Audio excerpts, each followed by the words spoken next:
Hello friends. Today video में हम लोग डिस्कस करने वाले हैं एसिमेट्रिक सिंथेसिस के बारे में, जिसका मतलब क्या होता है कि द सिंथेसिस एसिमेट्रिक सिंथेसिस में हम लोग क्रैम्प रूल को स्टडी करेंगे। एसिमेट्रिक सिंथेसिस में क्या होता है कि कोई भी प्रोकायरोल होता है। हम आज डिस्कस करेंगे क्रैम्प रूल के बारे में कि क्रैम्प रूल क्या है। इस क्रैम्प रूल का यूज़ किया जाता है एसिमेट्रिक सिंथेसिस के अंदर। एसिमेट्रिक सिंथेसिस में क्या होता है, उसमें देखो कि कोई भी प्रोकायरोल होता है। प्रोकायरोल क्या होती है? प्रोकायरोल एक ऐसी स्टेज होती है जब हम किसी एकायरल को कायरल के अंदर कन्वर्ट करते हैं। जब हम किसी भी एकायरल मोलिक्यूल को कायरल के अंदर कन्वर्ट करते हैं तो ऐसी स्टेज को हम लोग क्या बोलते हैं? प्रोकायरोल बोलते हैं। अब कायरोल क्या होता है कि जैसे फॉर एग्जांपल एक कार्बन है, उससे चारों के चारों जो एटम अटैच होने वाले हैं वो डिफरेंट है। या ये समझ लो कि चारों के चारों एटम क्या है? डिफरेंट है। कोई भी एटम सेम नहीं है। ऐसे को हम क्या एकायरल तो वो होता है जिसमें जैसे कि ये क्लोरीन है तो यहाँ पे भी क्लोरीन लग गया, यहाँ पे हाइड्रोजन लग गया, ये हाइड्रोजन लग गया।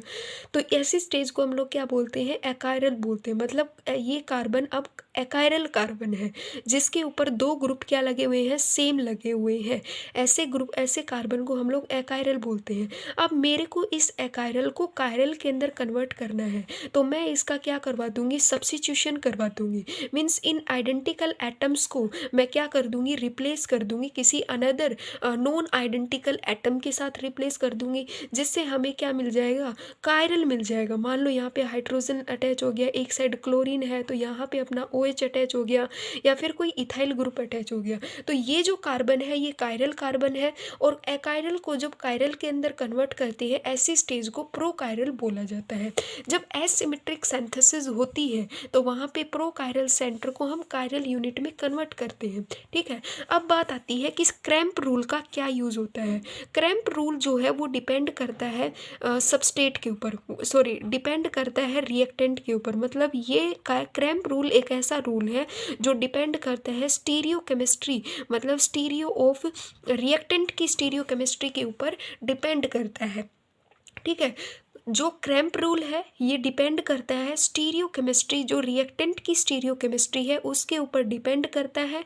क्रैम्प रूल में क्या है, क्या कहता है कि कोई भी अपने पास कार्बोनिल ग्रुप है, इसके ऊपर आके क्या होगा? इस कार्बोनिल ग्रुप के ऊपर आके कोई न्यूक्लियोफिल आके अटैक करेगा। अब ये न्यूक्लियोफिल जो है वो अबाव द प्लेन होगा या बिलो द प्लेन होगा, वो डिसाइड करेगा कि इस कार्बोनिल ग्रुप के रिस्पेक्ट में जो अल्फा कायरल कार्बन है उसकी स्टीरियो डिपेंड करेगी कि इनकमिंग न्यूक्लियोफिल इस कार्बोनिल ग्रुप के ऊपर जो इनकमिंग न्यूक्लियोफिल आने वाला है वो अबाव द प्लेन लगेगा या बिलो द प्लेन लगेगा। वो डिपेंड करेगा अल्फा कायरल कार्बन की स्टीरियो के ऊपर डिपेंड करता है। ठीक है, स्टीरियो के ऊपर डिपेंड करता है। इसी को ही हम लोग क्या बोलते हैं?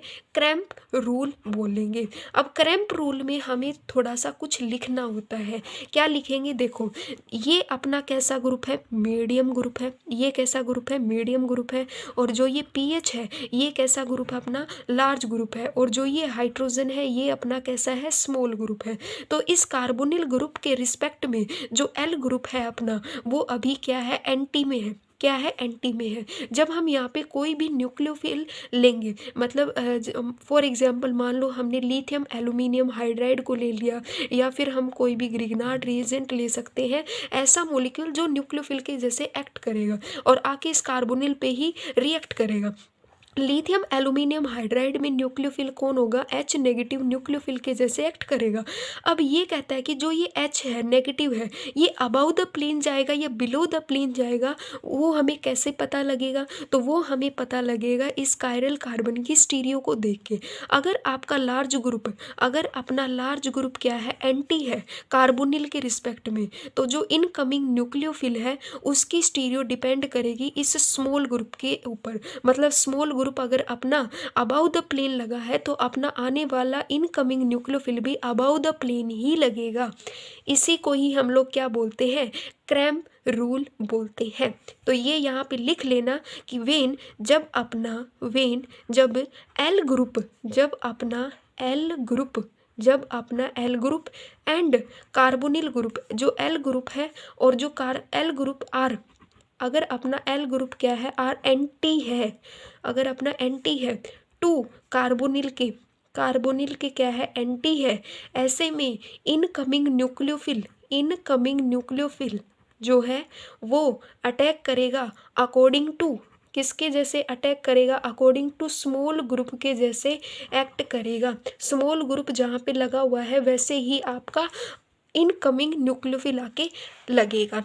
अगर अपना मान लो, अगर अपना वेन एल ग्रुप्स आर, अगर अपना एल ग्रुप क्या है आर सिन है, सिन का मतलब है कि सेम साइड है कार्बोनिल के, आर सिन टू कार्बोनिल, अगर अपना लार्ज ग्रुप सिन है मतलब सेम साइड है कार्बोनिल के, तो ऐसी कंडीशन में जो अपना इनकमिंग न्यूक्लियोफिल होगा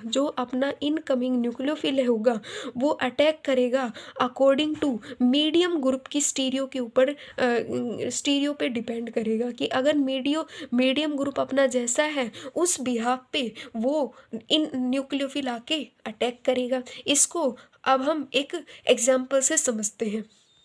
फॉर एग्जाम्पल जैसे कि ये हमारे पास एक कायरल कार्बन है, ये मिथाइल ग्रुप है और ये कार्बोनिल का कार्बन है और यहाँ पे कोई भी मिथाइल ग्रुप लगा हुआ है। ये जो लार्ज ग्रुप है अपना ये यहाँ पे है और हाइड्रोजन, ये जो हाइड्रोजन है ये आपकी तरफ है, फिनाइल जो है वो बिलो द प्लेन है। तो ऐसी कंडीशन में हमने यहाँ पे रिएजेंट क्या लिया है, हमने यहाँ पे रिएजेंट लिया है ग्रिग्नार्ड रिएजेंट PHMgBr लिया है और हाइड्रोनियम आयन की प्रेजेंस में ये रिएक्शन होगी। तो देखो अपना जो इनको डिफाइंड कर लो कि ये अपने पास है मीडियम ग्रुप और ये अपने पास है लार्ज ग्रुप और ये अपने पास क्या है स्मॉल ग्रुप है।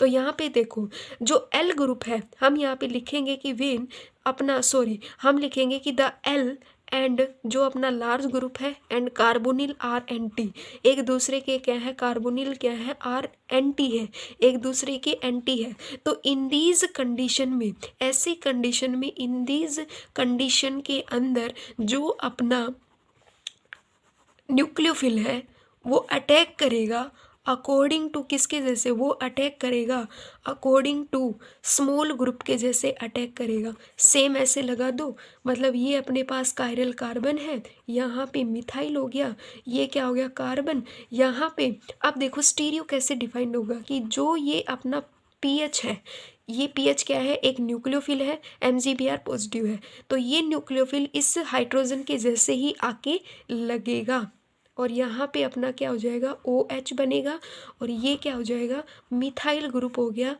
और यहाँ पे अपना लार्ज ग्रुप और ये क्या हो गया अपना स्मॉल ग्रुप। तो यहाँ पे प्रोडक्ट तो दो ही बनने हैं बट ये प्रोडक्ट कैसा होगा अपना मेजर प्रोडक्ट बनेगा, ये अपना क्या होगा मेजर बनेगा और दूसरा अपना प्रोडक्ट क्या बनेगा वो देखो कि हम इसी पीएच को बिलो द प्लेन कर दें और OH को अबव द प्लेन कर दें, मतलब ऐसे लगा दें, तो ये प्रोडक्ट अपना क्या बनेगा माइनर बनेगा अकॉर्डिंग टू इस स्टीरियो, मतलब इस स्टीरियो के अकॉर्डिंग ये प्रोडक्ट अपना क्या बनेगा माइनर बनेगा। ठीक है, ऐसे ही अगर मैं लिथियम एल्यूमिनियम हाइड्राइड को लूँ, अगर मैं ऐसे ही लिथियम एल्यूमिनियम हाइड्राइड रिएजेंट को लूँ तो वहाँ पे क्या होगा सेम कायरल ग्रुप होगा, सेम मॉलिक्यूल को मैंने यहाँ पे लिया, ये कार्बन है, यहाँ पे अपना जैसे मान लो ये मिथाइल ग्रुप है और ये अपना वही सेम लार्ज ग्रुप हो गया और यहाँ पे अपना हाइड्रोजन है। जब मैं इसकी रिएक्शन लिथियम एल्यूमिनियम हाइड्राइड के साथ रिएक्शन करूँगी तो इस कंडीशन में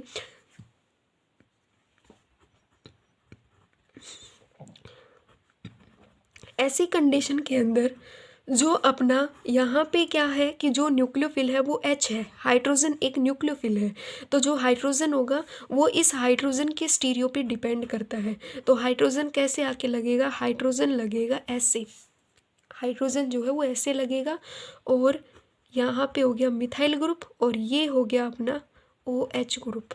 ठीक है, और ये अपना क्या हो गया पीएच ग्रुप। तो ये जो प्रोडक्ट है ये अपना कैसा है, मेजर प्रोडक्ट है। और इसका अपोजिट जो माइनर बनेगा वो क्या है कि इसको बिलो द प्लेन दिखा दो और इसको अबाउ द प्लेन दिखा दो और उसको क्या कर दो, बिलो द प्लेन खंदा दो। तो ये अपना क्या बन जाएगा, माइनर प्रोडक्ट बन जाएगा। ये अपना क्या हो जाएगा, माइनर प्रोडक्ट बनेगा। ये अपने पास जो है वो माइनर प्रोडक्ट बनेगा। अब देखो एंटी क्रैम्प रूल क्या कहता है। एंटी क्रैम्प रूल कहता है कि जैसे कि यहाँ पे इस कार्बोनिल के रिस्पेक्ट में ये क्या है, अल्फा पोजीशन है और ये अल्फा पोजीशन पे क्या पूरा का पूरा ग्रुप क्या है, ये कायरल कार्बन है।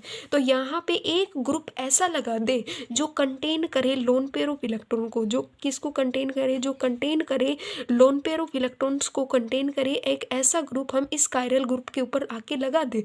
तो ऐसी कंडीशन में क्या होगा कि जो लोन पेयर वाला जो ग्रुप है, जैसे कि OH है वो भी लोन पेयर को कंटेन करता है, OCH3 है वो भी लोन पेयर को कंटेन करता है। तो इसकी स्टीरियो क्या कहती है वो देखो, इसकी स्टीरियो कहती है कि जब मैं यहाँ पे मान लो हाइड्रोजन ले लूँ, यहाँ पे अपना पीएच ग्रुप को ले लूँ, लिथियम एल्यूमिनियम हाइड्राइड मैंने लिया। तो देखो यहाँ पे जो हाइड्रोजन आएगा अपने पास न्यूक्लियोफिल, वो क्या करेगा कि वो इस ऑक्सीजन के साथ भी और इस ऑक्सीजन के साथ भी क्या करेगा, चिलेशन प्रॉपर्टी को शो करेगा। क्या करेगा, चिलेशन प्रॉपर्टी को शो करेगा। और ऐसी कंडीशन में जो अपना न्यूक्लियोफिल है, मतलब न्यूक्लियोफिल अगर इसमें न्यूक्लियोफिल टुवर्ड द स्मॉल ग्रुप के जैसे होगा तो यहाँ पे चिलेशन प्रॉपर्टी को वो शो करेगा। और इन दोनों में मतलब चिलेशन प्रॉपर्टी को शो करेगा, जिससे जो अपना ये प्रोडक्ट बनेगा OCH3, यहाँ पे क्या बनेगा अपना H group above the plane होगा और यहाँ पे OH ग्रुप ऐसे है, ये हाइड्रोजन ऐसे है और यहाँ पे देखो पीएच है। तो ऐसी कंडीशन में ये क्या करेगा, ये माइनर प्रोडक्ट अपना शो होगा। और इससे अपोजिट जो है, मतलब अगर ये बिलो द प्लेन जाएगा तो वो कैसा बनेगा, अपना मेजर प्रोडक्ट बनेगा। तो ये तो था हमारा क्रैम्प रूल के बारे में डिस्कस था। थोड़ा बहुत हमने एंटी को लिया है। एंटी में क्या होता है कि कोई लोन पे आके लग जाए, बट वहाँ पे चिलेशन प्रॉपर्टी होना नेसेसरी है। ठीक है, तो क्रैम्प रूल में क्या है, क्या याद रखना है, क्रैम्प रूल में हमें याद रखना है कि लार्ज ग्रुप जो है वो कार्बोनिल के एंटी होना चाहिए। उस कंडीशन में स्टीरियो डिपेंड करेगी स्मॉल ग्रुप के बिहाफ पे। अगर अपना लार्ज ग्रुप कार्बोनिल के सिन में है तो उस कंडीशन में स्टीरियो डिपेंड करेगी मीडियम ग्रुप के अकॉर्डिंग डिपेंड करेगी। Thank you very much.